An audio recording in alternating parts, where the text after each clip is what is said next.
안녕하세요. 반갑습니다. 고맙습니다. 이게 멀리 앉으셨어요? 이게 멋있고 잘생긴 얼굴들이 막 멀리 보이시네요. 그래요. 제가 소개받은 대로 학생들을 가르치기도 하지만 저는 어, 심리 상담을 오랫동안 해왔습니다. 기독교 상담학을 가르치기도 하지만요. 현장에서 제가 많은 부부들, 가족들을 만나는 일을 하고 있어요. 여러분 심리 검사라는 것도 알고 계시죠? 하겠죠. 요즘 얼마나 많은 친구들이, 얼마나 많은 분들이 이 심리적인 어려움 가지고 힘들어하세요. 아시잖아요.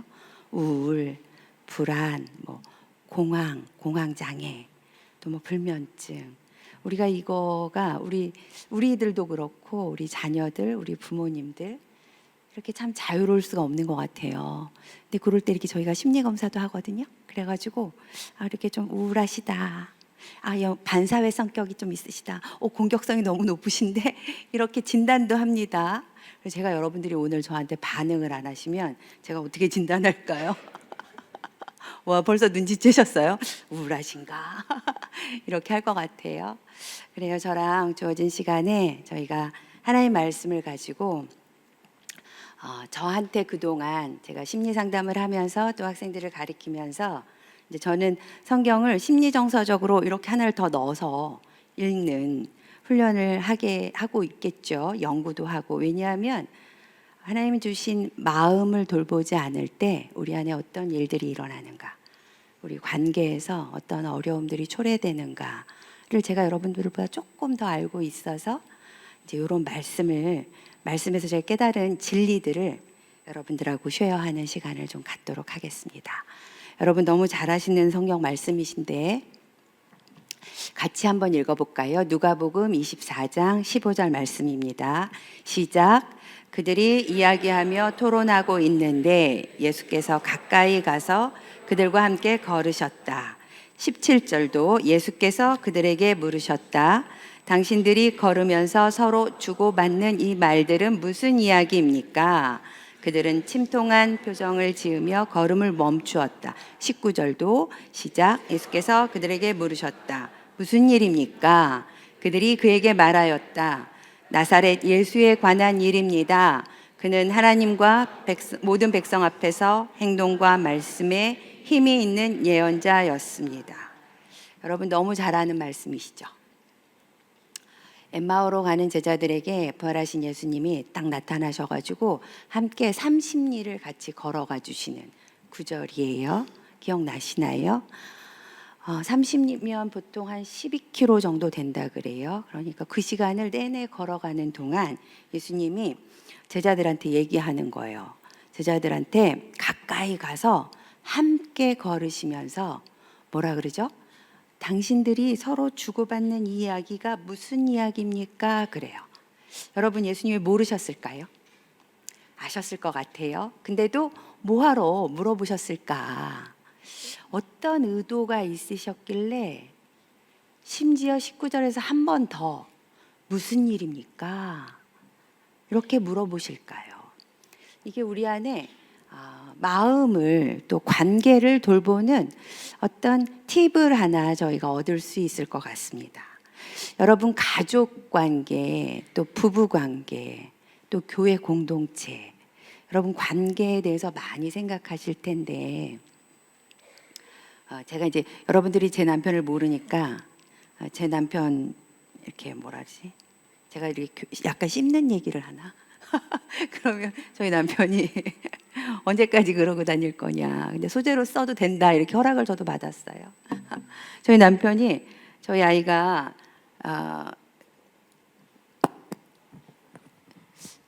둘인데 큰애는 딸이고 둘째가 아들인데요. 둘째랑 이렇게 사이가 안 좋은 거예요. 계속 티격태격하고.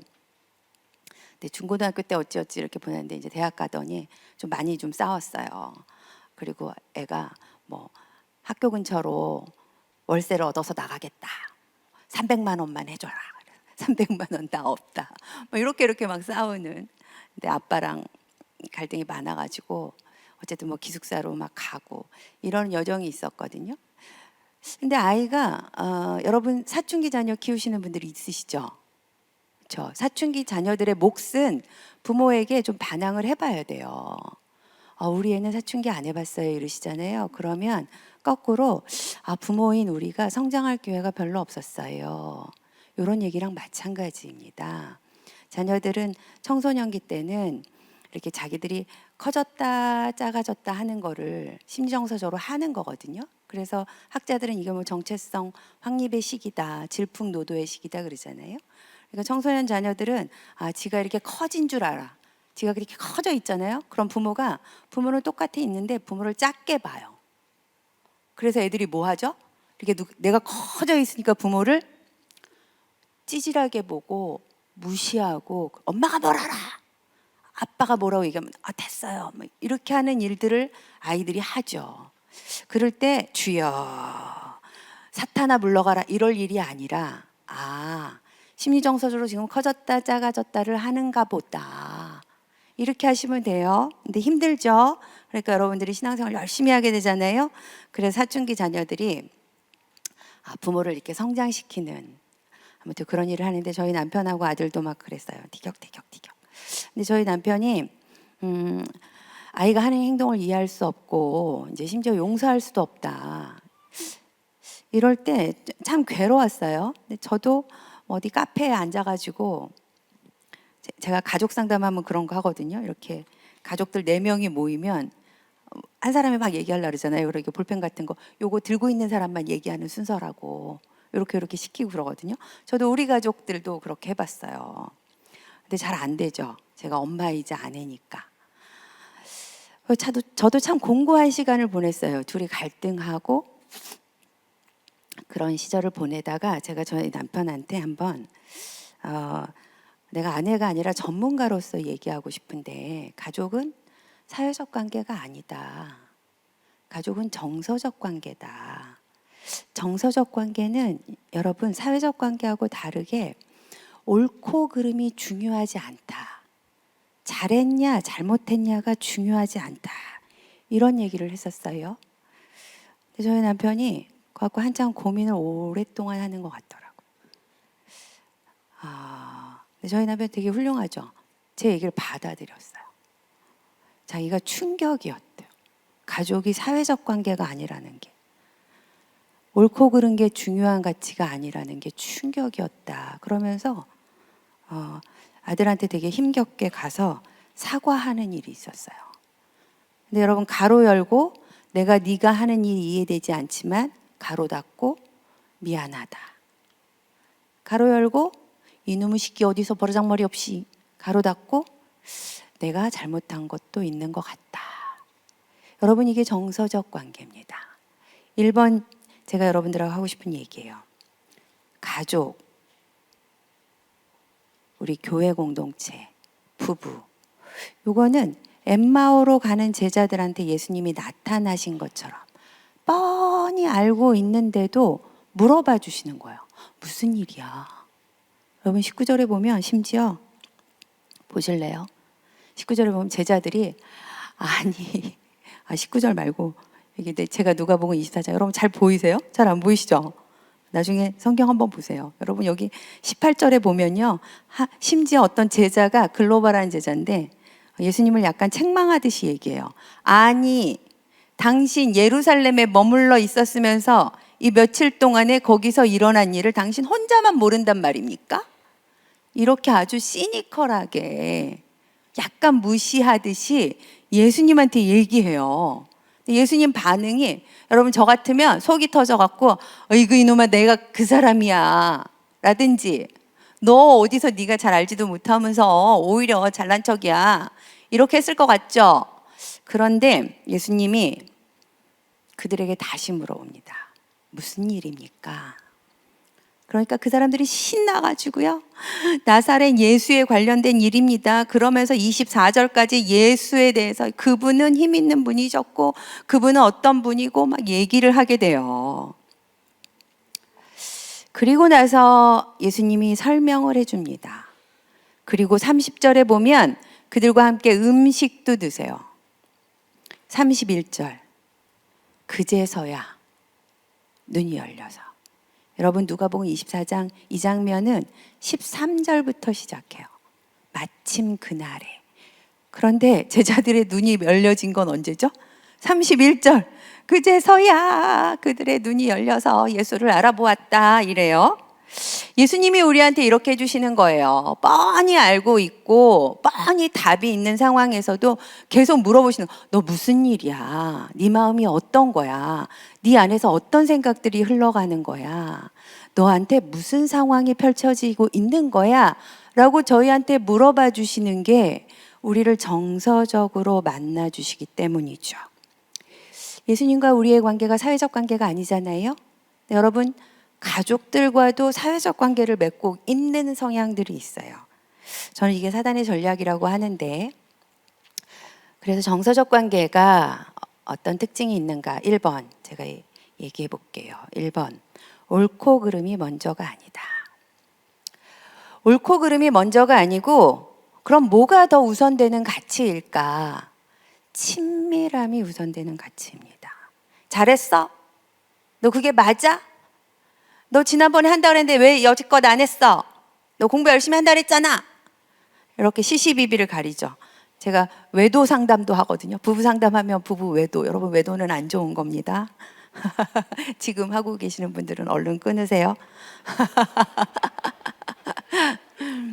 외도 상담을 제가 하잖아요. 그러면 이제 두 분이 이제 다시 회복시켜 보겠다고 살아보겠다고 오세요. 오셔가지고 저한테 이제 외도 가해자는 언제까지 이 일을 얘기를 할 건지 모르겠다. 잘해보겠다 해서 그만 좀 했으면 좋겠다. 시도 때도 없이 밥 먹다가 뭐 세수하다가 자다가 막 일어나서 뭐라고 하는데 내가 미치겠다 이러세요. 피해자는 뭐라 그래요? 분해 죽겠다. 억울해 죽겠다. 그러니까 막 그년하고 순댓국 먹었어 안 먹었어 뭐 이렇게 얘기가 된다. 나도 안 하고 싶다. 근데 된다는 거예요. 여러분 얼마나 답답하시겠어요. 그럴 때 제가 오신 분들이 저한테 누가 잘했는지 누가 잘못했는지 밝혀달라 이러시는 분들 되게 많아요. 여러분 부부싸움 하면은 막 답답하시죠. 내가 맞는지 제가 맞는지 좀 길 가는 사람 붙잡고 물어보자면 이러는 경우 있죠. 근데 이상하지 않아요? 누가 잘했으면 뭐 하려고? 뭐 하시려고요? 그래 당신이 맞아 이러면 뭐가 좀 나아져요? 내가 저 사람보다 나아져서 뭐 하시려고? 이 부부들 안에서 저 사람보다 내가 우월하다 이거 참 미련한 것 같아요. 제가 어느 아내를 계속 상담하는데 왜 남편한테 이렇게 잔소리를 계속 하냐? 남편이 죽겠다 그러지 않냐? 너무 힘들다 그러지 않냐? 그랬더니 자기가 잔소리를 안 하면 내가 지는 것 같대요. 교수님 제가 지는 것 같아요. 여러분 남편한테 지면 무슨 일이 일어나요? 아내한테 지면 무슨 일이 내 안에서 일어나길래 예수님이 우리한테 그런 거 물어본다고 생각해 보세요. 여러분 얘기하실 수 있어야 되죠. 옳고 그름이 문제가 아니다. 친해지는 게 목적이다.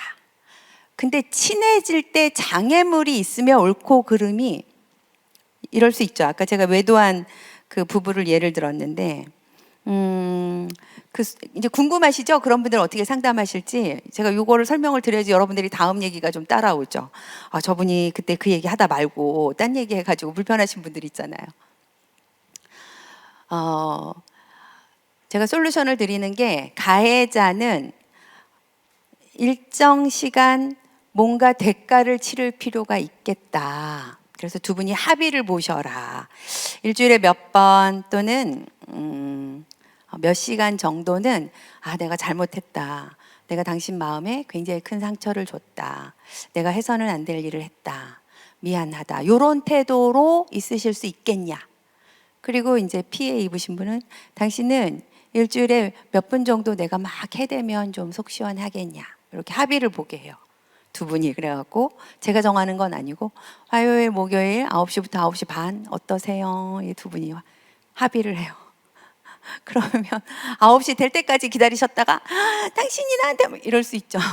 근데 그분은 30분만 지나가라 무릎 꿇고 듣든지 뭐 이렇게 되면 어떤 일들이 벌어지죠? 이분은 가해자는 내가 잘못한 행위에 대해서 대가를 치르고, 그다음에 피해자도 남은 시간은 내가 좀 견뎌보는 훈련을 좀 해보고 요렇게. 근데 이걸 왜 합니까?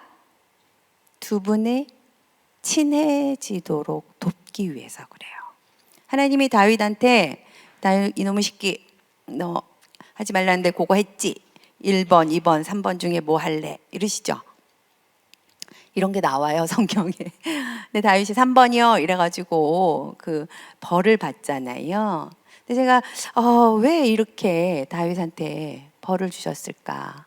그거는 하나님하고 다윗 친하게 지내기 위해서. 그래서 우리가 어떤 부분에서 대가를 좀 치르면 이렇게 좀 자유해지면서 우리가 친밀해지는 거에 좀 몰입할 수 있잖아요. 여러분, 예수님이 우리한테 엠마오로 가는 제자들한테 하셨던 반응을 똑같이 보여주시는 거예요. 가까이 가서 그리고 물어보시는 거예요. 2번이나. 전 이게 상징적인 거라고 생각해요. 여러분들이 자녀들을 대할 때에도 다 알죠? 무슨 일이 일어나는지. 그러니까 안 물어보죠. 엄마 나 학교에서 개똥이 때문에 힘들어. 그러면 뭐 때문에 힘들어? 뭐가 제일 힘들어? 어떤 게 필요할 것 같아? 혹시 엄마가 도울 일이 있어?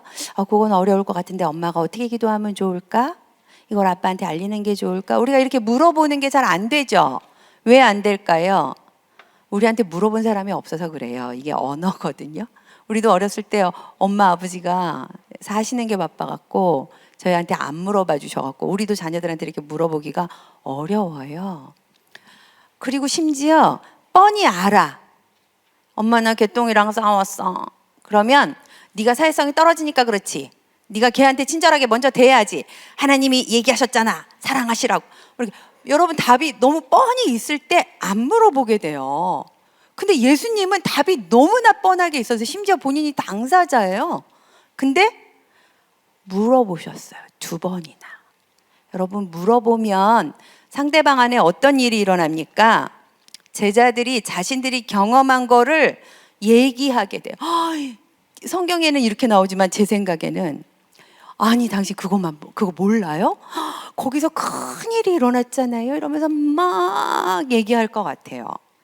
여러분 얘기를 하면 우리 안에 쌓였던 긴장들이 좀 풀어져요. 남편이 회사에서 퇴근하면서 인상을 팍 썼어요. 그럼 아내들이 어때요? 긴장이 딱 되죠. 저 사람 회사 그만둔다 그러면 어떡하지? 이렇게 되잖아요. 그런데 마침 남편이 회사 다니기가 좀 힘들어.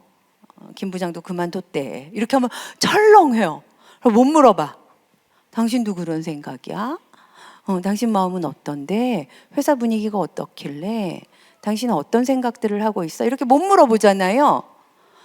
못 물어보고 뭐라 그래요? 당신 그만둘 생각 하지 말어. 우리 이제 공부해야 돼. 그 말을 듣는 남편은 안 그래도 힘든데 어쨌든 얘기할 데도 없고.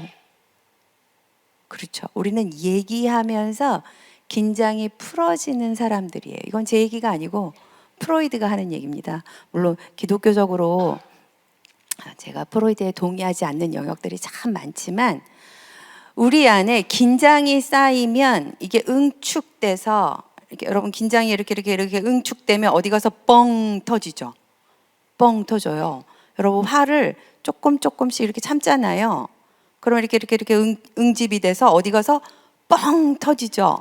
그게 강아지면 다행인데 아내거나 운전하다가 옆차거나 이렇게 되잖아요, 여러분. 그래서 큰 교만으로 가지 않으려면 깨알 자랑을 해야 된다. 이런 얘기 들어보셨어요? 못 들어보셨어요? 깨알 자랑이 뭐죠? 저 잘했죠? 저 괜찮죠? 이런 깨알 자랑을 안 하잖아요. 그럼 어마어마한 교만으로 가요. 그게 우리가 죄인이라는 원리거든요. 여러분 죄인이라는 건 그렇게 고상하고 우아하지 않습니다. 내가 참다가 폭발할 수 있다는 게 죄인의 한 측면이에요. 그 여러분들도 큰 교만으로 안 가시려면 자랑을 하셔야 돼요. 저한테 한번 해보십시다.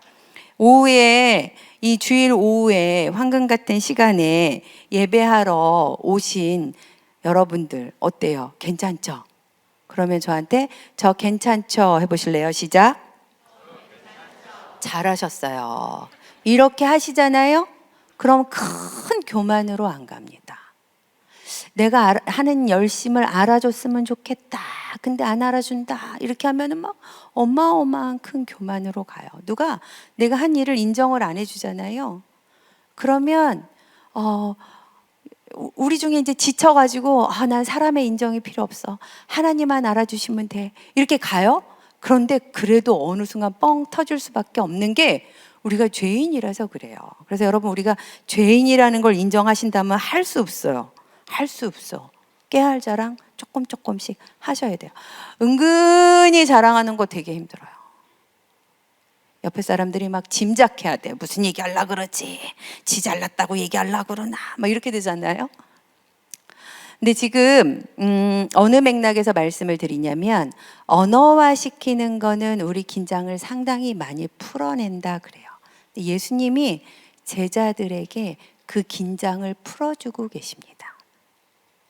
계속 물어보시면서. 근데 우리가 정서적 관계를 맺을 때, 그래서 너 맞아? 너 그렇게 하는 게 틀려? 그러고도 네가 인간이냐? 똑바로 말해. 제대로 말해. 막 이러죠. 여러분 이런 얘기 들을 때 벌써 긴장되지 않아요? 여러분들이 저한테 교수님 똑바로 얘기하세요 이러면 저 벌써 쫄아요. 긴장돼요. 근데 교수님 대충 말하세요 이러면 어때요? 괜찮죠? 괜찮지 않으세요? 제가 요 얘기 조금 더 드릴 건데, 창세기 3장 7절에 보면 여러분, 선악을 알게 하는 열매를 맺은 결과 눈이 밝아져 그래요.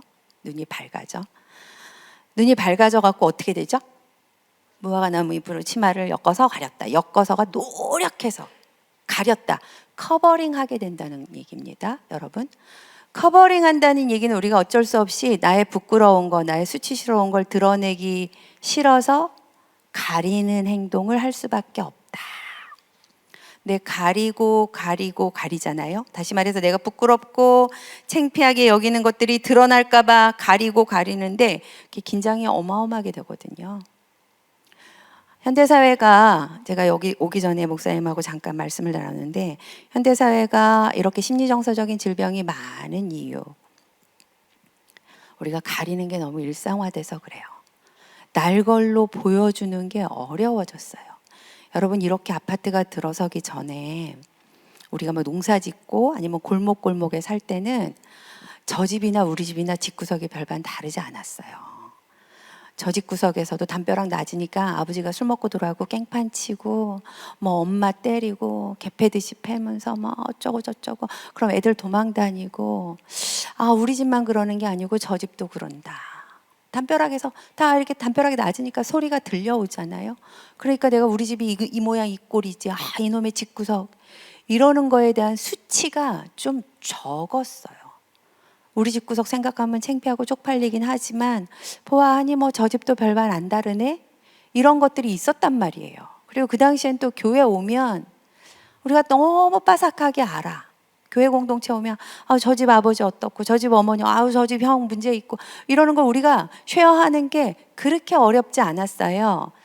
가리지 않아도 됐던 시절들이 있었습니다.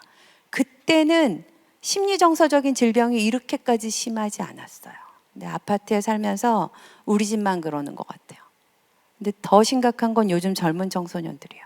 젊은 청년들은 지금 아파트 세대 계실 텐데, 아파트에는 우리 집만 쪽팔리는 것 같아, 우리 집만 이상한 문제가 있는 것 같아, 우리 집만 이렇게 아주 수치스러운 게 있는 것 같아 이랬는데, 요즘 젊은 친구들은요 SNS까지 봐. 트위터 뭐, 다른 사람들은 나처럼 힘들기는커녕 어디 호텔 근사한 데서 너무 멋있는 사진을 올리는 거예요. 그럼 상대적으로 내가 경험하는 삶은 너무 비참하고 수치스럽고 어찌할 수 없는 정말 처절한 상황인데, 다른 사람은 너무 화려하게 보여요. 이 간극만큼 우리는 긴장하면서 우리를 가리게 됩니다. 가리게 돼요. 그래서 이웃을 사랑하는 방법 중에 하나가요, 여러분, 제가 배고파요, 저 점심도 못 먹고 아침도 못 먹고 저도 오늘 여기 오느라고 아무것도 못 먹었어요, 이러면 예배 끝나고 여러분들이 저한테 뭐라도 있는 떡이라도 있으시면 저한테 갖다 주실 거죠? 아니에요? 아니에요? 맞아요. 감사해요. 굶진 않겠군요. 사실 먹고 왔습니다. 그게 여러분들이 왜 그래요? 이웃을 사랑하는 따뜻한 그리스도인의 마음을 갖고 계시기 때문이잖아요. 그렇게 이웃을 사랑한다면 이 사람한테 필요한 거, 상대방에게 필요한 사랑을 우리가 주려고 하시는 준비가 되어 있으신 거잖아요. 근데 현대인들은 선악을 알게 하는 열매를 먹은 결과, 커버링하게 된 결과, 근데 더 폐쇄적이고 내 집안 거가 더 가리워지는, 나만 수치스럽고 다른 사람들은 더 화려해 보이는 결과, 우리들이 어마어마한 수치심을 안 보여주려고 가리느라고 긴장을 하고 삽니다. 그래서 여러분 교회에서 이렇게 안녕하세요 인사하고 왔는데 어떤 분이 나한테 인사 안 하고 훅 지나가, 쌩까스, 전문 용어로. 그럼 여러분 집에 가서 어떠세요? 분해. 여기는 안 그래? 다 괜찮아요? 열받죠? 네가 날 무시해? 뭐 이렇게 되잖아요. 그 무시라는 거가 쌓일 때 우리 안에 긴장이, 무시받는다는 느낌. 그래서 현대인들한테는 우리가 이웃을 사랑한다는 건요, 나는 당신을 평가하거나 판단하지 않아 볼 테야. 나는 당신을 무시하지 않아 볼 테야. 라는 심리정서적인 태도를 보여주시는 거예요. 저 한번 따라해 보세요. 너무 잘하신다, 여기. 절 보고 하시지 말고 옆 사람 보고 히 한번 웃어 보실래요? 우와, 옆에 분이 무서우세요? 여러분 긴장은 어떻게 됐어요? 여러분이 상대방을 보고 히 웃었더니 상대방의 긴장이 좀 풀어진대요. 이 사람이 나를 함부로 대하거나 무시하거나 비난하지 않을 건가 봐. 이렇게 되면은 긴장이 조금 풀어지죠. 좀 풀어지고. 그러면 창세기 3장 7절에 이 치마를 엮어서 가리는 행동을 우린 열심히 할 수밖에 없는데 옆 사람이 나를 무시하지 않겠다는 순간 내가 에너지가 좀 비축돼요. 그러면 이 에너지로 우리는 하나님이 부르신 소명이 뭐야? 거기에 집중해서 살 수가 있습니다. 다시 여러분들이 옆에 분들을 보고 그래서 따뜻하게 웃어주시는 게 어마어마한 사랑이에요. 어마어마한 사랑. 근데 거꾸로 긴장시키는 거, 더 커버링하게 만들고 더 긴장시키는 게 이런 거예요. 똑바로 얘기하세요. 제대로 얘기하세요. 근데 이걸 우리가 집에서 많이 해요. 애들한테. 엄청 하잖아요. 훌륭하시다. 고개를 끄덕끄덕거리. 와, 정말 훌륭하신 거예요. 이렇게 인정하시다니. 또 하나가 평가나 판단 없이 교제하는 게 정서적 관계에서 일어나야 되거든요. 근데 우리는 이게 안 돼요. 다음에 잘해라.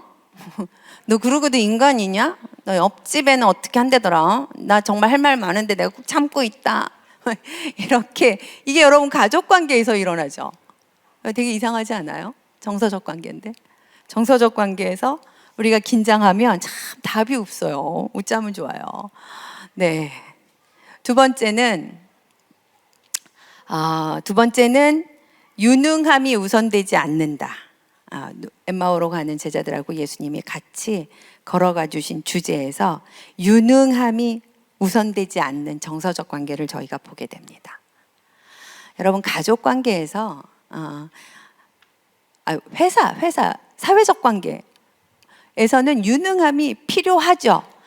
잘하는 사람이 중요하고 어떤 목적을 이루고자 하면 그것을 효율적으로 달성하는 게 굉장히 필요합니다.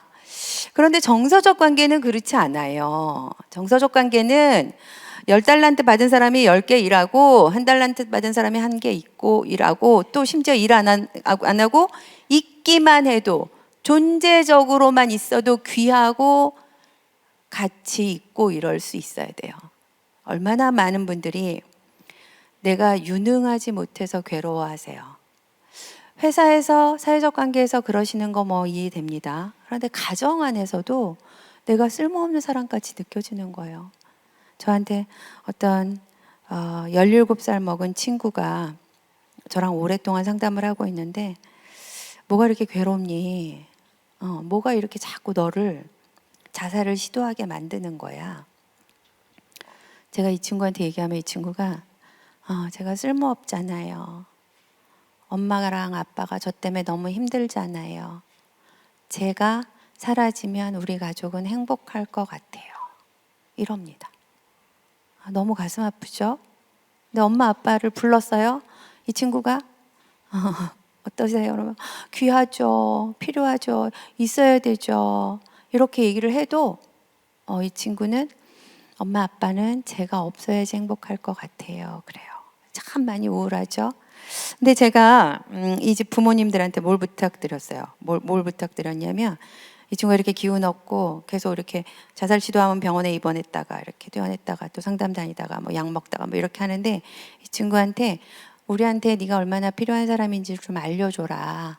그래서 아빠 방 청소를 좀 시켜달라 그랬어요. 그때 부모님이 아니 애가 지금 자기 세수하는 것도 힘들어 죽겠는데 아빠 방을 청소하라 그러냐. 이게 사마리아 여인한테 예수님이 다가오셨던 방법입니다. 여러분 사마리아 여인이 굉장히 우울했을 거라고 짐작을 해요. 정오에 사람들 피해서 물 길러 갔던 여인이잖아요. 관계 중독도 있을 것 같고 대인기피증도 있었을 것 같고 사람들을 굉장히 피해서 근데 그 사마리아 여인을 예수님이 딱 만났을 때 첫 마디가 뭐예요? 기억나세요? 나한테 물 좀 줘 그래요. 나한테 물 좀 줘. 이 여인이 대인기피증에 뭐 이렇게 우울하고 뭐 어쩌고 저쩌고 그랬을 때 자신을 굉장히 쓸모없는 사람이라고 생각할 가능성이 높죠. 근데 예수님이 나는 네 도움이 필요해 라는 메시지를 주시는 겁니다. 여러분 이게 예수님 기법으로 우울하신 분들을 돕는 방법이에요. 그 사람이 쓸모 있다고 느껴지게 하는 거. 여러분 우리는 기능을 해야지 쓸모 있는 사람은 아니에요. 이게 참 사단의 전략으로 우리 현대사회에 들어와 있는 아주 오염된 인식인 것 같습니다. 기능을 잘하고 내가 유능하면 더 가치 있는 사람으로 생각되시나요? 잘못된 생각입니다. 내가 아무것도 하지 않아도 내가 존재적으로 아주 귀합니다. 이걸 제가 학생들하고 이렇게 얘기해요. 학생이니까 공부를 할 필요는 있죠. 그런데 공부를 못한다 한들 귀하지 않다. 이건 아니잖아요. 그거를 확인할 수 있을 때가 시험을 못 봤을 때다. 그래서 학생들이 중간고사만 빵점을 맞으면 저를 피해 다녀요. 분명히 저기서 오는 거 봤는데 화장실로 가거나 그러지 말자. 시험을 못 봤을 때가 내가 얼마나 귀한 사람인지를 확인하는 절호의 기회다. 중간고사 빵점 맞았어요. 밖에서 교수님 저 중간고사 몇 점 받았게요. 얼마나 좋아요. 그래 선생님 너무 귀하다. 근데 성적은 F다. 괜찮죠 여러분? 괜찮아요? 저희 아이가 그 둘째 남자아이가 수학을 15점 맞았대요. 15점. 여러분 15점이 중학교 때 맞은 게 아니야. 고2에서 고3 올라갈 때 15점을 맞았어. 수학을. 이거 심각하지 않으신가 보다.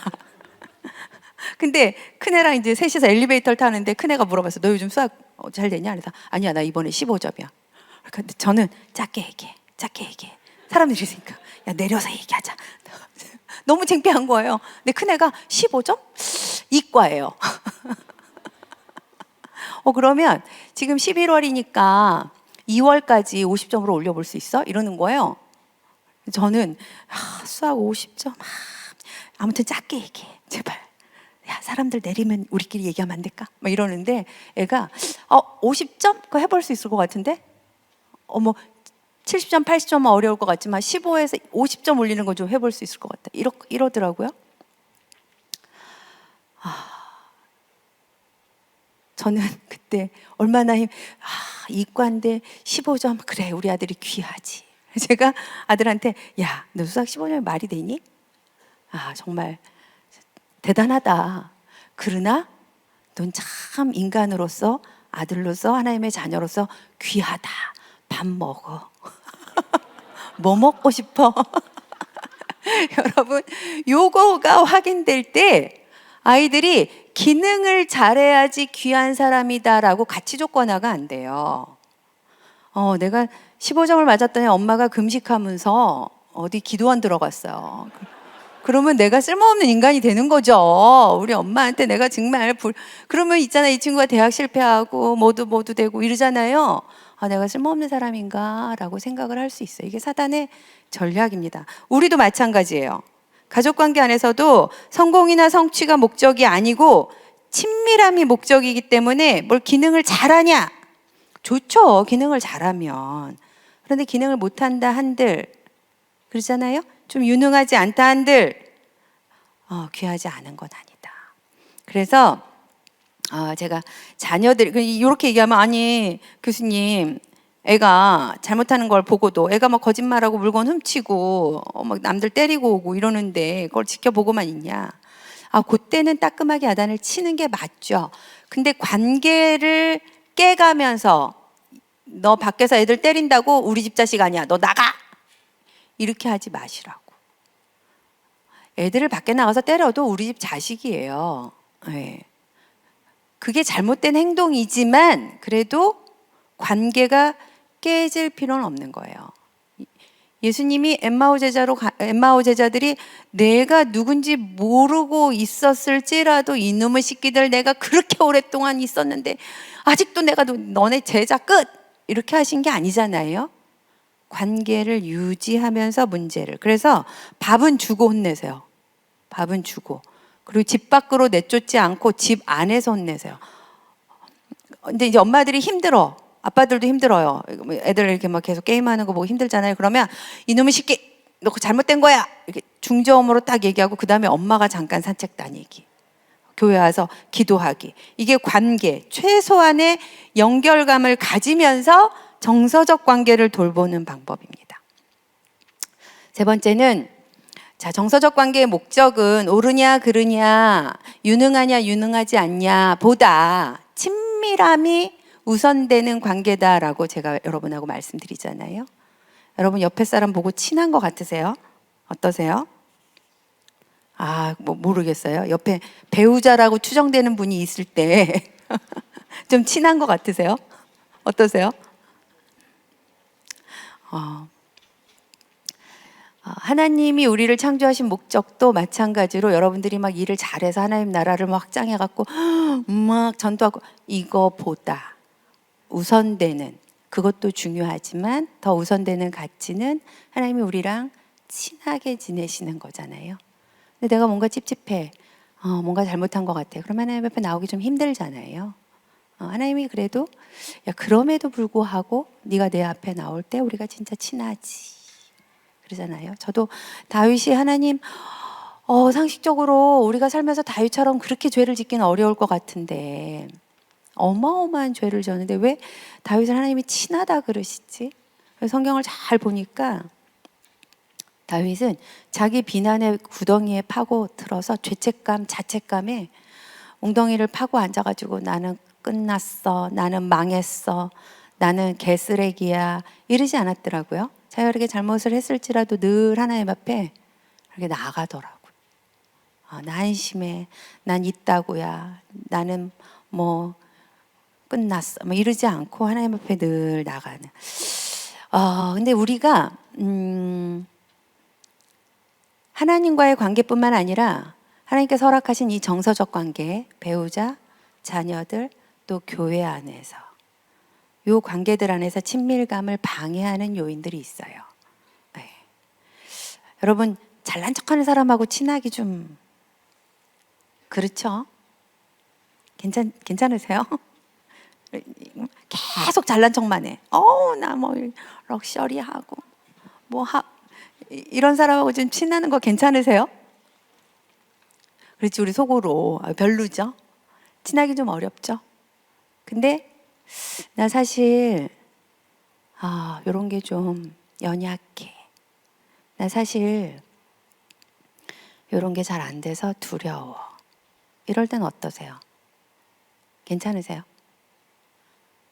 근데 이게 정서적 관계의 친밀함의 비밀입니다. 취약성의 마법이라고요.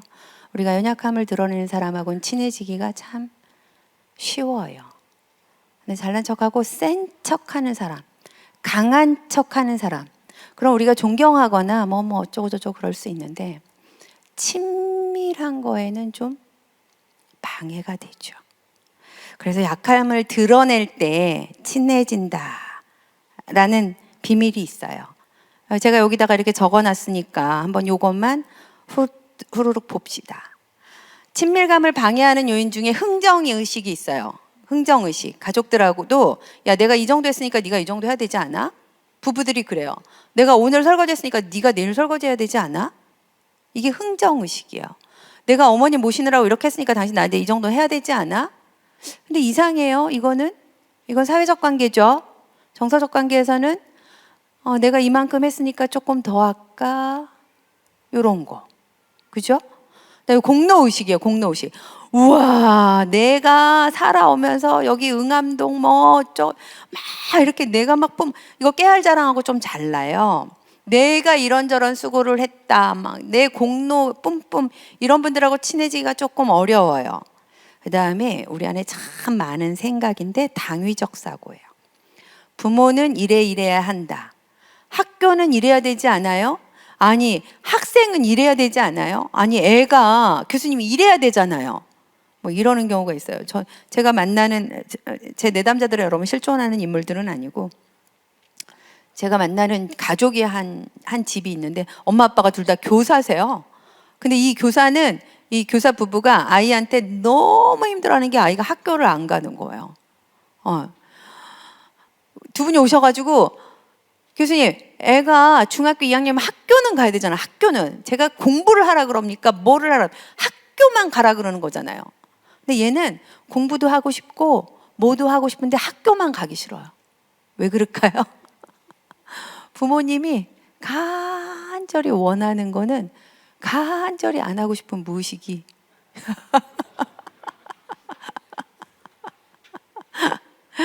아이들이요 영적이어갖고 부모가 뭘 제일 고통스러워할지 알아요. 일부러 그러는 게 아니에요. 제가 만났던 내담자 중에 대형교회 목사님 아들이 있었는데 상담하고 나서 어떻게 되고 싶으세요? 그랬더니 예수가 믿어졌으면 좋겠어요 이러는 거예요. 30대 중반인데 아니 무슨 예수가 안 믿어져갖고 그렇게 괴로우세요?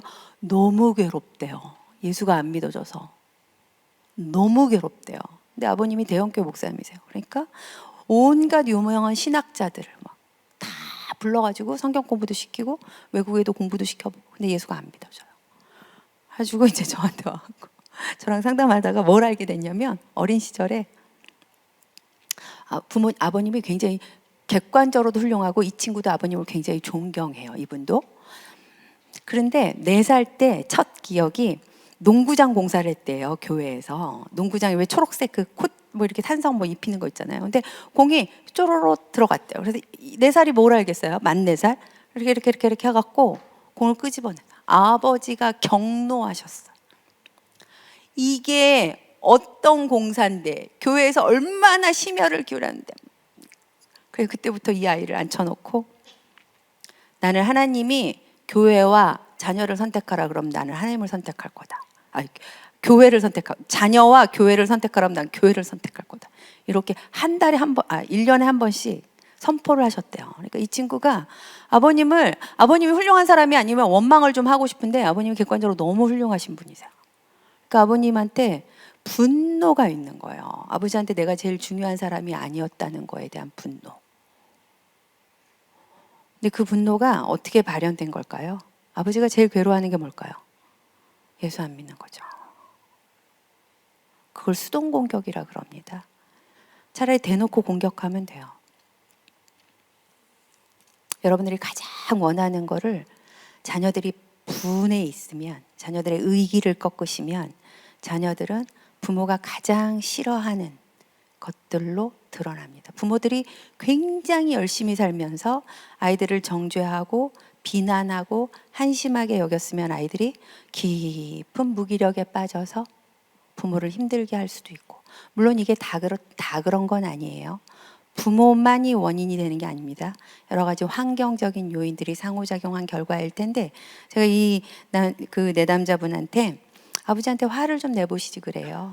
우리 아버지가 객관적으로 너무 훌륭하신 분이다. 그래서 아니, 당신 아버지한테 다 화를 내라는 게 아니라 아버지한테 제일 중요한 사람이고 싶었습니다. 근데 교회가 더 중요하다 그럴 때 그 아이가 받았을 상처가 어떻게 그거에 대해서 내가 많이 섭섭하다. 아버지한테 내가 중요한 사람이 아니냐. 이걸 편지를 썼어요. 그 아버지가 눈물로 저한테도 전화를 주셨고 아들한테도 편지를 쓰셨어요. 그때는 교회가 성장해야 된다는 것 때문에 나도 모르게 긴장이 돼서 아이한테 하지 말아야 할 말을 했다. 아버지 훌륭하시죠? 아버지가 내가 잘못했다. 내가 너한테 상처를 줬다. 내가 미안하다. 여러분, 이게 정서적 관계예요. 미안하다, 잘못했다, 몰라서 그랬다. 이런 게 우리한테 너무너무 필요한 정서적 관계를 이루는, 친밀해지는 그러한 대화잖아요. 근데 우리가 들어본 적이 없어. 그래서 잘 못하게 됩니다. 여러분, 친밀함은 약함을 드러낼 때 친밀해지는 비밀이 있다 그랬잖아요. 그런데 나도 나랑 친해져야 돼요. 내가 나랑 친하지 않은 분들이 되게 많아요. 여러분, 예쁘게 꾸미고 근사하게 꾸민 다음에 어디 화려한 데를 막, 어디가 화려하지? 어디 아무튼 이렇게 막 뭐 백화점 같은데 막 이렇게 비싼 가방 메고 막 이렇게 하고 집에 와갖고 화장 지우고 김치에 밥 말아 먹을 때 있잖아요.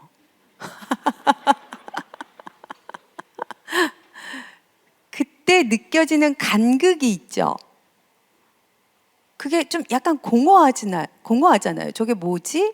내가 좀 전에 있었던 건 뭐지? 보여지는 것과 내 내면의 진짜 나 사이에 간극이 크면 클수록 공허합니다. 공허함을 여러분들이 채우려고 쇼핑 중독, 공허함을 주로 채우려고 나타나는 증상은 중독이거든요. 뭐 여러 가지 중독이 있죠. 성중독, 드라마 중독, 알코올 중독. 이게 현재 나, 진짜 내가 초라하거나 좀 작게 느껴지거나 마음에 안 들거나 이 현실이 잘 만나고 싶지 않을 때 좀 피하는 방법이 중독이야. 만화 중독, 뭐 쇼핑 중독, 이렇게 이제 심리학자들이 얘기를 하는데, 그래서 여러분 센 척하고 괜찮은 척하고 고상한 척하고 아는 척하고 이런 척 시리즈가 많을수록 내면이 약해요. 그럼 막 여러분 소리 막 지르면서 바깥 막 이러잖아요. 안 그러세요? 그러면 알아차리셔야 돼요. 아우, 저 사람이 불안한가 보다. 두려운가 보다. 두려울수록 센 척을 더 하나 보다. 제가 부부상담, 가족상담 25년째 하고 있어요. 이거는 변하지 않는 진리예요. 남편분이 소리 지르고 아내분이 그 욱하는 거에 심장병 걸려가지고 죽을 것 같다고 왔어요. 60대 부부인데. 그래서 남편분이 지금도 막 소리를 지르는 거예요. 지금 쥐뿔도 없는데 소리 지르는데, 이제 더 이상 뭐 볼거리도 없는데, 쥐뿔, 젊었을 때는 뭐 돈이나 벌어온 데지만 지금 쥐뿔도 없는데 지금도 막 소리 지르고 욱한대요. 그러니까 아내가 있잖아요, 여기가 심장이 벌렁벌렁 하면서 누가 큰 소리만 나도 아유 깜짝이야 이러면서 더 이상 난 못 살겠다. 애들도 다 껐고. 근데 제가 그 남편한테 그랬어요. 뭐가 그렇게 두려우세요? 뭐가 그렇게 무서우세요?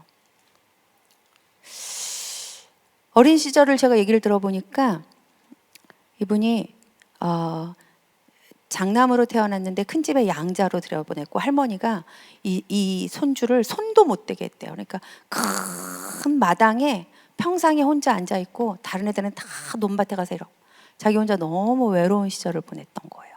근데 아내가 교회 일로 바빠.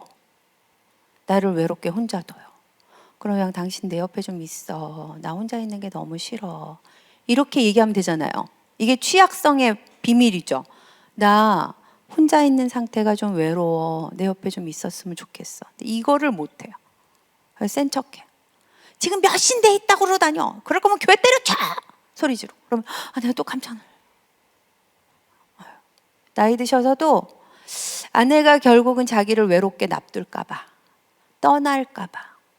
제가 그분한테 아내가 떠날까봐 무서우실 것 같아요. 그랬더니 고개를 끄덕끄덕거렸어요. 아내가 깜짝 놀랐어요. 이 사람이 뭔가를 무서워할 거라는 상상을 못한 거예요. 소리만 지르고 사니까, 애들 앞에서도 센 척만 하니까, 온갖 비난만 쏟아놓으니까 나이 들어서 혼자 남을까봐 두려워한다는 걸 어떻게 알겠어요? 모르죠. 그래서 제가 이 집 아내한테 당신 남편이 지금 끄덕끄덕 하는 게 보이시냐? 당신이 남겨두고 떠나고 혼자 아버지처럼 할아버지처럼 외로운 인생으로 마감될까봐 얼마나 두려워하는지, 애들도 다 엄마 편이지, 얼마나 무서워하는지 느껴지냐. 아내한테 한번 얘기해 보라고. 남편이 여보 나 무서워, 여보 나 두려워. 여러분 이렇게 이야기할 수 있으면 얼마나 좋겠어요? 친해지잖아요. 우리 왜 이렇게 센 척할까요? 무화과나무 잎을 엮어서 가리느라고. 괜찮은 척 하시죠? 괜찮긴 뭐가 괜찮아요? 정서적 관계가 충분하게 상호작용되지 않으면 우린 다 외롭고 허전하고 공허하고 불안합니다. 우린 그렇게 창조되었어요. 그래서 옆 사람 보고 한 번씩 웃어보세요. 네, 그러면 속마음을 좀 얘기할 수 있게 됩니다. 하나만 더 알려드리고 마무리하겠습니다. 질문하세요. 질문. 예수님처럼. 무슨 이야기입니까? 무슨 일입니까?